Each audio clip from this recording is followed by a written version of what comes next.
First up today on AGetc, Dr. Chris Blevins is joined by Greg Darnell discussing bits for your horse, including how they're made and how to pick the right one for your horse.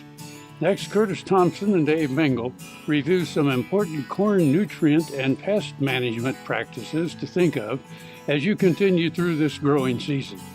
Then we'll end with the importance of gathering quality data as a point of difference when it comes to feeder cattle.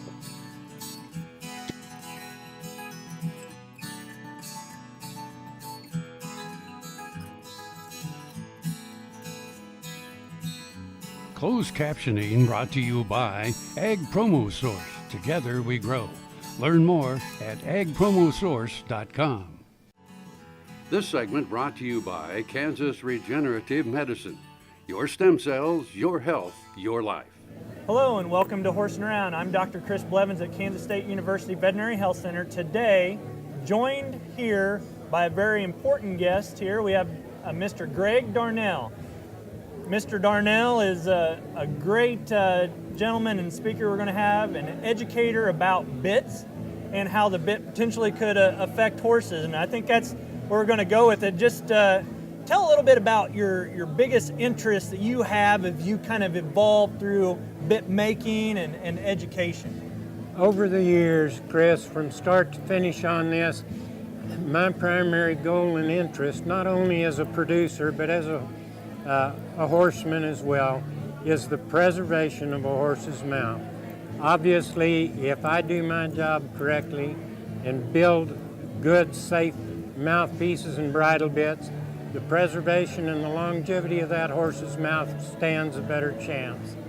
The second part of my endeavor is always to try to educate people about what the conformation and oral cavity, or the inside of a horse's mouth, is like, and the parts of it that are affected by those mouthpieces that we build. Yeah, no, I think that's a great point, as you mentioned, is just the conformation of the horse's mouth. What kind of things, when you start talking about the conformation of the horse's mouth and how a bit could affect that, what are some things that maybe even riders and owners should really be paying attention to when it comes to that and trying to pick a bit and those kind of things? Obviously, before we ever bid any horse, we want to do a physical inspection. Yeah. Whether you're there, Chris, to help and guide, or whether they're doing it on their own, we're primarily we're interested in buccal flap, the interdential space, which is that space between the canine and the premolar. We want to make sure that those bits, those interdential spaces, have nice sharp crowns on them and that they haven't been damaged. Always, if a horse has a physical problem, I'm going to rely on you and your expertise to help me with those things. But the physical inspection, if I don't know they're there, I can't ask for your help. Tongue is the other thing that we're going to look at. Has it been cut? Has it been lacerated? What do we need to do to avoid that tongue if it has been? Yeah. Palate is one of the third areas, that area that runs from the incisor clear back to the thorax. It's got a hard bone underneath it. If that's been damaged or lacerated, we want to know about those things before we ever get ready to put a bit, which is a foreign object, in their mouth. And, you know, whenever you're taking and thinking about a bit and you start talking about tongue, like even there's been some horses just doing a general exam that have a lot of scars on their tongue from what I would perceive potentially as being a bit, maybe. Depends on what kind of things they put in the mouth. But there are several ways that tongues get lacerated. Usually the owner is going to deny ever having pulled on one, so yeah. Obviously you have to read between the lines. Anytime that tongue's been lacerated, as you know, that is a weakened place in that tongue, so obviously in the selection of a mouthpiece, we're going to pick a mouthpiece that doesn't further injure that laceration. I'm Dr. Chris Blevins with Horsing Around, and we'll be right back. Sure Crop Fertilizers was started by my father, Don Sherman, and my mother, Shirley Sherman. Family business that started in the 80s. We predominantly focus on plant nutrients and what we can do to give growers better responses with the fertilizer dollars that they do, and what we can do to make those things work better for the grower.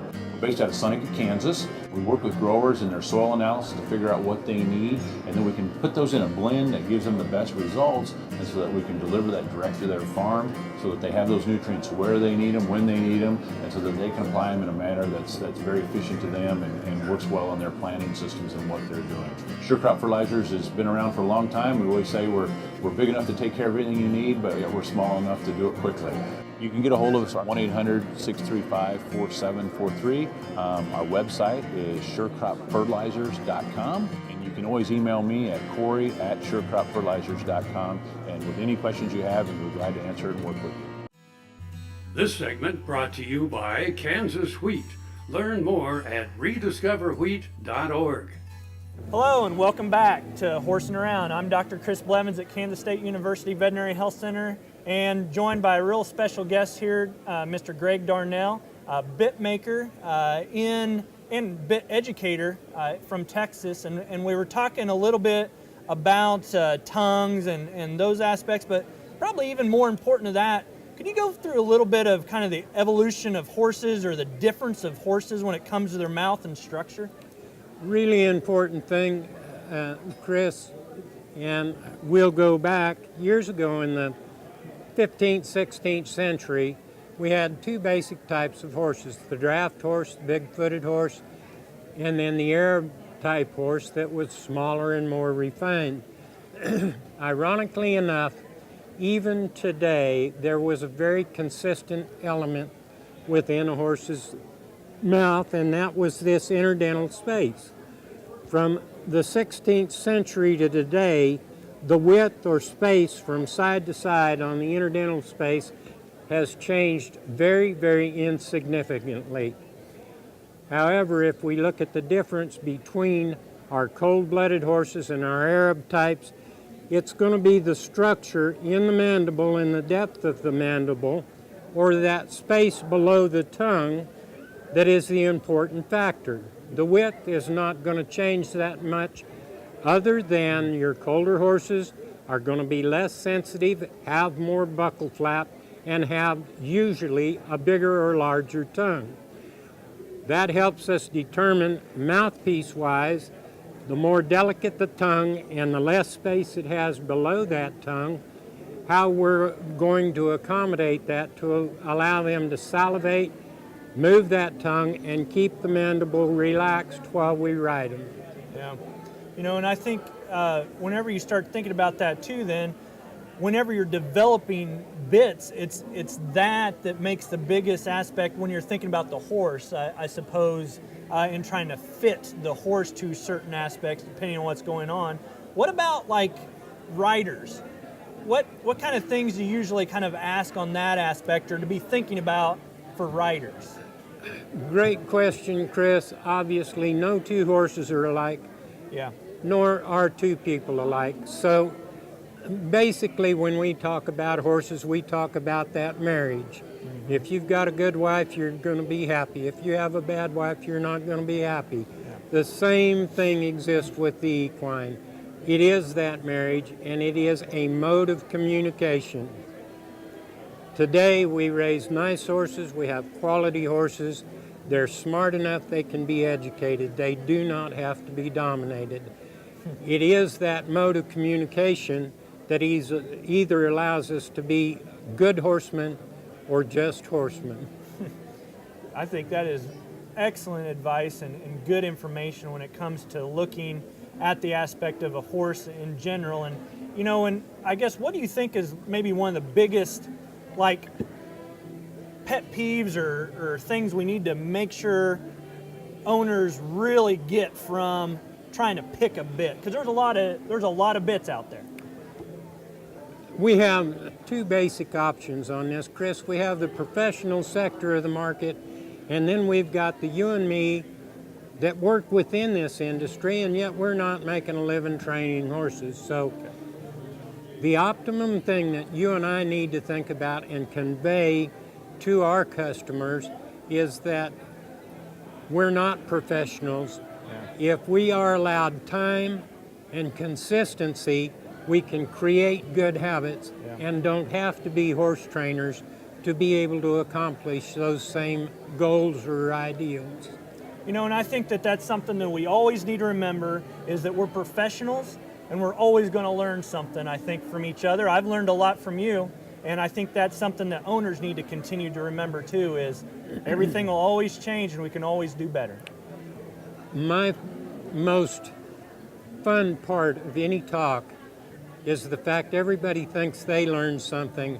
I always leave learning more than the people that come to listen, and it is a never-ending open book that we deal with. Well, I sure appreciate you coming and talking here, and we've learned a lot from you. Check him out on his website at gregdarnell.com. Get some great information from there. Talks in different places. He's even going to come to the vet school and talk about bits to the students and to other practitioners, so really appreciate you coming. Looking forward to it. Thank you, Chris. Yep, thank you. Ag Promo Source is a unique group of marketing specialists with one mission: help your ag business grow. Each affiliate has their own area of expertise, and they work together to bring you advice, products, and services. To get started, visit agpromosource.com. Ag Promo Source. Together we grow. KFRM is one of the largest farm radio stations in the nation, dedicated to informing and entertaining rural listeners from northern Oklahoma to southwestern Nebraska. You can catch KFRM in many ways. Of course, 550 on the AM dial, streaming at kfrm.com, or on your smartphone by going to the TuneIn Radio app, or on Ag AM in Kansas on Tuesdays and Facebook every day of the week. KFRM, tune us in. You'll be glad you did. As fourth-generation farmers themselves, Heinen Brothers Ag Service understands the risk and rewards of farming. So when it comes to quality aerial and ground application, fertilizer, ag chemicals, and anhydrous ammonia, call Heinen Brothers Ag today, 800-760-4964. This segment brought to you by SureCrop, liquid crop nutrition delivered right to your farm. So I'm Curtis Thompson, Extension Weed Science at Kansas State University in the agronomy department. Today we're at the corn school and had a discussion regarding weed management in corn.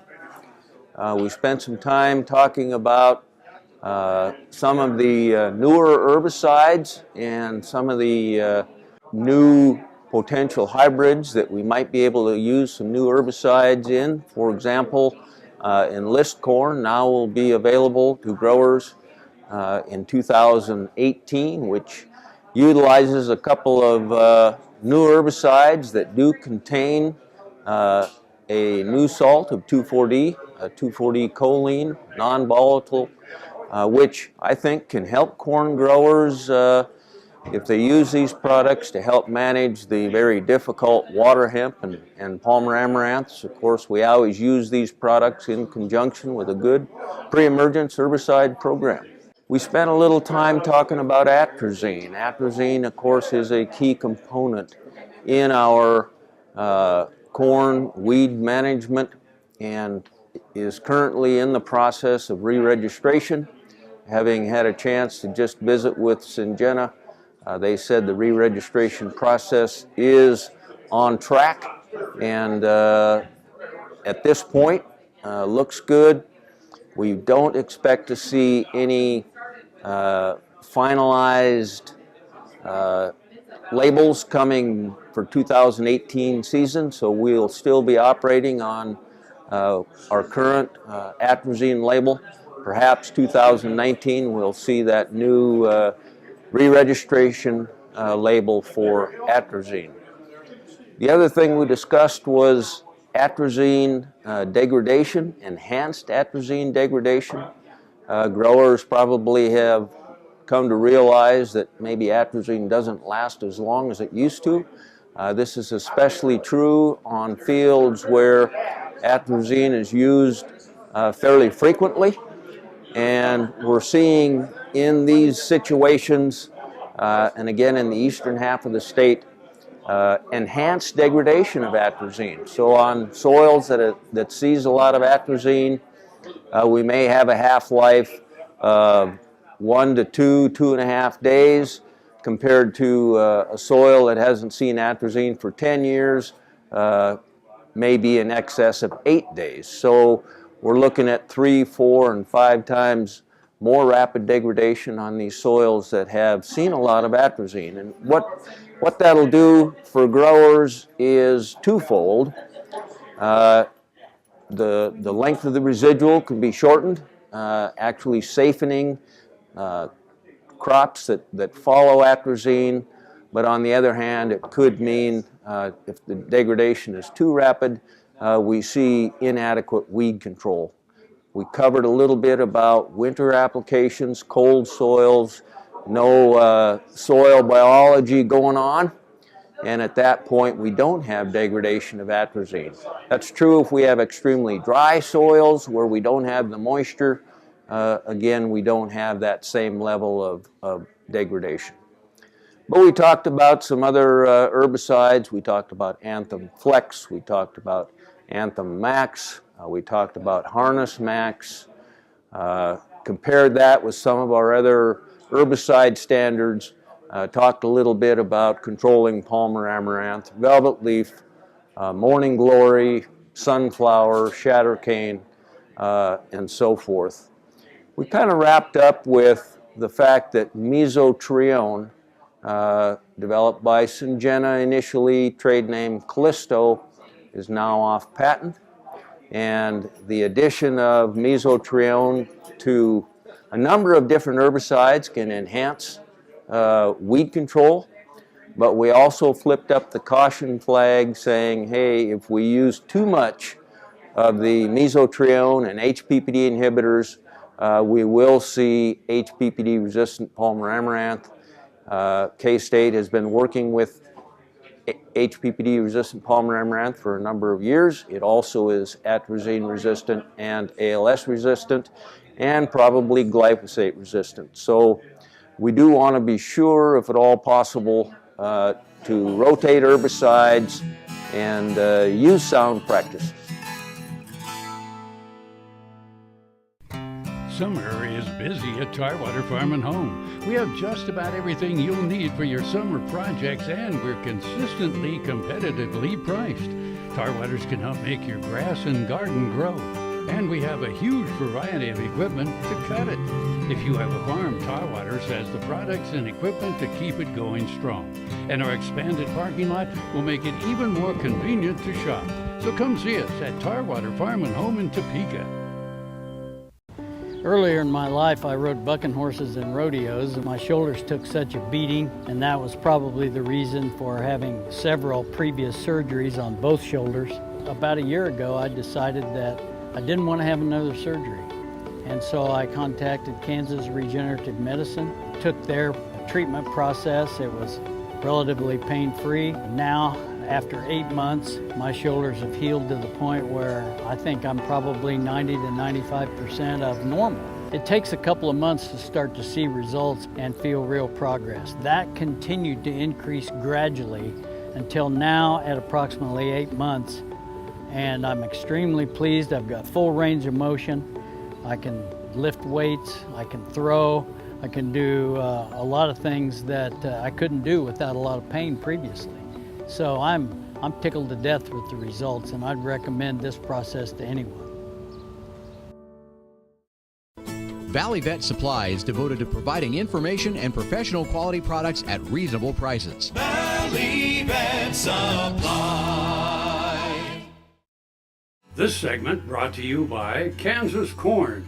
Learn more at kscorn.com. Hi, I'm Dave Mengel. I'm former K-State faculty member and agronomist. Currently farming and doing some consulting work up north of Manhattan in the Raleigh-Randolph area. Well, the presentation I made really focused on some of the things that we have been seeing in the field. The things that we're seeing more than anything else, a lot of things haven't changed. We're still seeing problems with nitrogen and people not managing it real well and losing it. We're still seeing problems with potassium deficiency showing up. But some of the newer things we're seeing in particular are sulfur deficiency in a lot of crops, and that's primarily because of the clean air efforts that we've made the last 30 years. We were no longer supplying sulfur to our crops from air pollution, and so we have to buy it. And so that's been a pretty important thing that's probably over the last 5 or 6 years it's really come to the forefront, and the area gets bigger and bigger as time goes on. The other thing that we're dealing with, of course, is the financial situation on the farm. The dry weather this past year didn't help anything for sure, keeping yields down, but then also with the lower prices that we've had, particularly with wheat and corn. So trying to come up with some ideas how people can go in and do a little bit more efficient job, keep their costs down a little bit, but still yet have more than adequate nutrients there to meet the needs of the crop. So same old, soil testing, still a basic tool, but think a little bit more about how they manage those nutrients. Do we really have to maintain those nutrient levels high across every field every year? Or can we go back to some of the more traditional programs of just applying what's needed where it's needed, and we'll worry about building things back up when the prices turn around. So how can people find me? The easiest way to get a hold of me is through email, and I've maintained my K-State email address, so dmengel@ksu.edu. We'll get you there. And I may not get you answered immediately because I do have farm work to do, but I'll get to you in a day or two. And I like talking to people and hearing and helping them answer questions and solve problems. The new Better Horses Network is worldwide. Presented by Lucas Oil. Featuring worldwide radio and TV with iconic hosts like Al Dunning, Sharon Camarillo, Ernie Rodina, Lindy Birch, and Craig Cameron. With American Cowboy, Horse and Rider, Brushy Creek, Cavenders, and Ride TV. Worldwide radio and TV. The all-new Better Horses Network. Next time you see a beautiful field of corn, reach out and thank the farmers who work tirelessly to raise corn for livestock feed, renewable fuels, and exports to feed a growing world population. The farmers on the Kansas Corn Commission work for Kansas Corn with grower-funded checkoff dollars that support foreign and domestic market development, research, promotion, and education to expand opportunities for Kansas farmers. To learn more, visit kscorn.com. Valley Vet Supply is devoted to providing information and professional quality products at reasonable prices. ValleyVet.com, ValleyVet.com, Valley Vet Supply. This segment brought to you by Kansas Soybean Commission.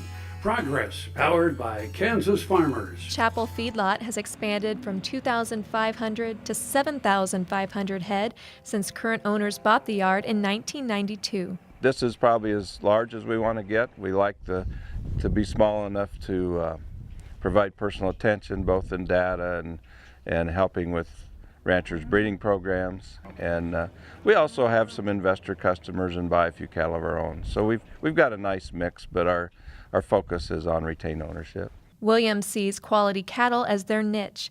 They start with good ones and then try to market them to enhance their value. After a while, I think our feed yard has developed a reputation for getting data for people, and the way we market with ultrasound sort and gridding pays well, and people can rely on getting their data. And most of our customers, that's one reason they're here, is carcass data. His customers can use that information to help make improvements each year. My reward is just seeing the cattle perform well and get them marketing well, and when we get checks back on our grid programs and they come back and they do what they're supposed to do, and we've done our job, and the producer ends up with a fair amount more money than just selling on the live market. The feeder says the beef market is adding pressure to provide a consistent, desirable product. And with high-priced beef now and other proteins cheaper than beef, we have a challenge. And but on the flip side, we are making more quality beef across the industry. I know our CAB rates have gone up over the years, most years, and it's in demand. The proof? Even though the beef community is producing more certified Angus beef brand and choice than ever, the price spread between it and lower grade select beef remains wide. I'm Jenna McCrell. Closed captioning brought to you by Ag Promo Source. Together we grow. Learn more at agpromosource.com.